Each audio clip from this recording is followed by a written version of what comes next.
بندر اور ہاتھی کی کہانی۔ ایک گھنے جنگل میں جہاں اونچے اونچے درخت اور رنگ برنگے پھول تھے، وہاں ایک شرارتی بندر چیکو اور ایک نرم دل ہاتھی موٹو رہتے تھے۔ دونوں بہترین دوست تھے۔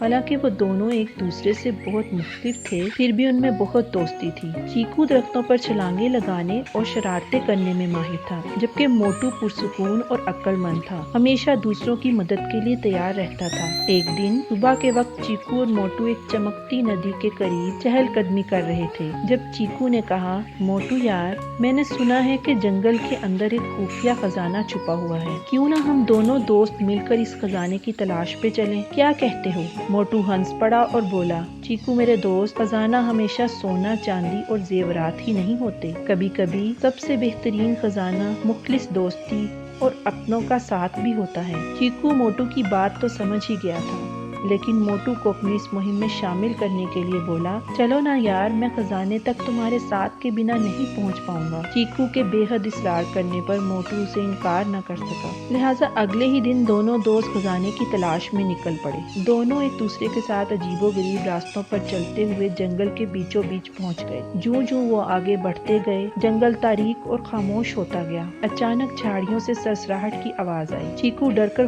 فوراً موٹو کی پیٹھ پر چڑھ گیا اور گھبرائی ہوئی آواز میں بولا، یہ کیسا شور تھا؟ موٹو جواب دینے ہی والا تھا کہ سامنے کی جھاڑی سے ایک بڑا سا شیر نکل آیا۔ اندھیرے میں وہ بہت خوفناک لگ رہا تھا، اس کی موٹی موٹی آنکھیں چمک رہی تھیں۔ ایک دم سے دھاڑ کر بولا، تم میرے جنگل میں کیا کر رہے ہو؟ چیکو کا دل زور زور سے دھڑکنے لگا، لیکن موٹو پرسکون تھا، بڑے ہی آرام سے بولا، شیر بادشاہ، ہم کوئی نقصان پہنچانے نہیں آئے، ہم صرف خزانے کی تلاش میں اس طرف نکل آئے ہیں۔ شیر ہنسا اور مضحکہ خیز انداز میں بولا، خزانہ؟